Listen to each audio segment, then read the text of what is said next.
శ్రీ వేదవ్యాస మహర్షి కృతంలోని గరుడ పురాణంలోని నృసింహ స్తోత్రం గురించి తెలుసుకుందాము. శౌనక మహాముని ఇప్పుడు మీకు సాక్షాత్తు పరమశివునిచే చెప్పబడిన నారసింహ స్తుతిని మీకు వినిపిస్తాను. ప్రాచీన కాలంలో ఒకప్పుడు మాతృగణాల వారంతా కలిసి కూడబల్కుకొని శంకరుని వద్దకేగి, స్వామి, మేమంతా మీరు దయతో అవునంటే ఈ విశ్వంలోని దేవ, అసుర, మనుష్యాది ప్రాణులన్నింటినీ తినేస్తాము, అనుజ్ఞనివ్వండి అని ఆ పరమశివుణ్ణి అడిగారు. పరమశివుడు వెంటనే, హే మాతృకలారా, మీరంతా ప్రజలని రక్షించడానికి సృష్టింపబడ్డారు. మీ ద్వారా రక్షణయే గాని భక్షణ జరగరాదు. మీరు వెంటనే ఈ భయంకర పాపము ఆలోచనను మీ మనసుల నుండి తొలగించండి అని ఆ పరమశివుడు ఆజ్ఞాపించాడు. ఆయన మాటలను సరుకు చేయకుండా ఆ మాతృగణాలు త్రైలోక్య భక్షణను ప్రారంభించాయి. అంతటా శివుడు నృసింహ రూపుడైన విష్ణుదేవుని ఇలా ధ్యానించాడు.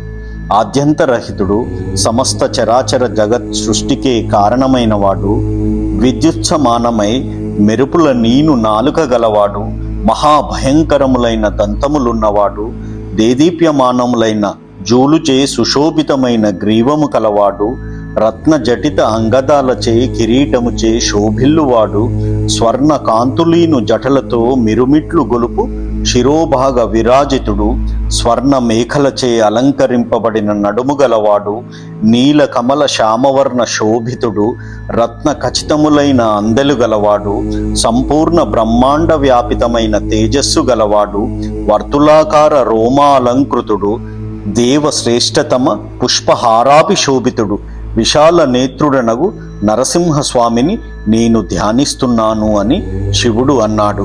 శివుడిలా ప్రార్థించగానే నారాయణుడు శివుడు వేడుకున్న విధంగానే నరసింహ రూపంలోనే సాక్షాత్కరించాడు.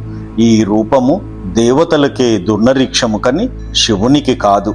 శంకరుడు నరసింహస్వామికి ప్రణామం చేసి ఆయన దర్శనమైన ఆనందంలోని అతిరేకతతో ఇలా స్తుతించసాగాడు.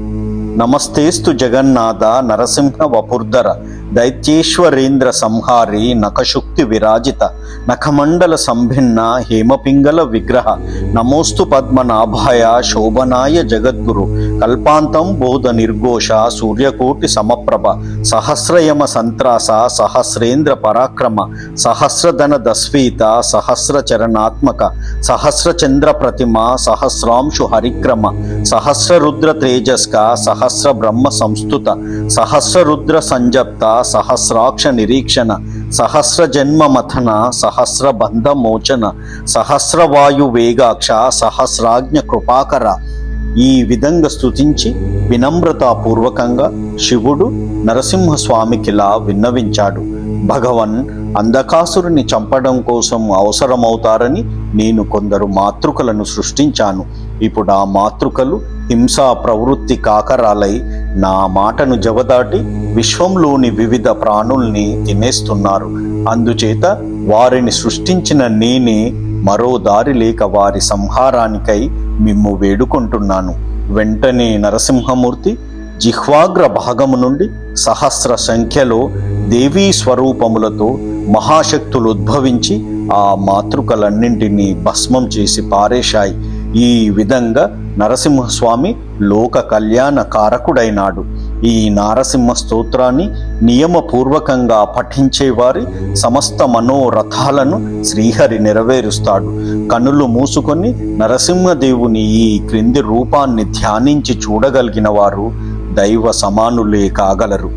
ధ్యాయే నృసింహాంత రుణార్క నేత్రం, సితాంబుజాతం జ్వలితాగ్ని వక్త్రం, అనాది మధ్యంతమజం పురాణం, పరత్పరేశం జగతాం నిదానం.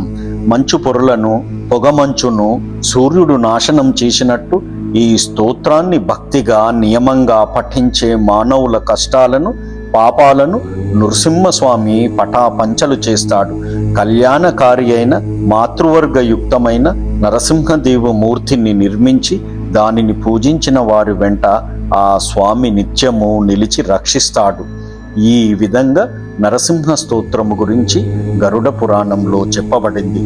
ఓం నమో నారాయణాయ, ఓం నమో నారాయణాయ, ఓం నమో నారాయణాయ. ఓం నమో భగవతే వాసుదేవాయ. ఓం నమో భగవతే వాసుదేవాయ. ఓం నమో భగవతే వాసుదేవాయ. జై శ్రీమన్నారాయణ.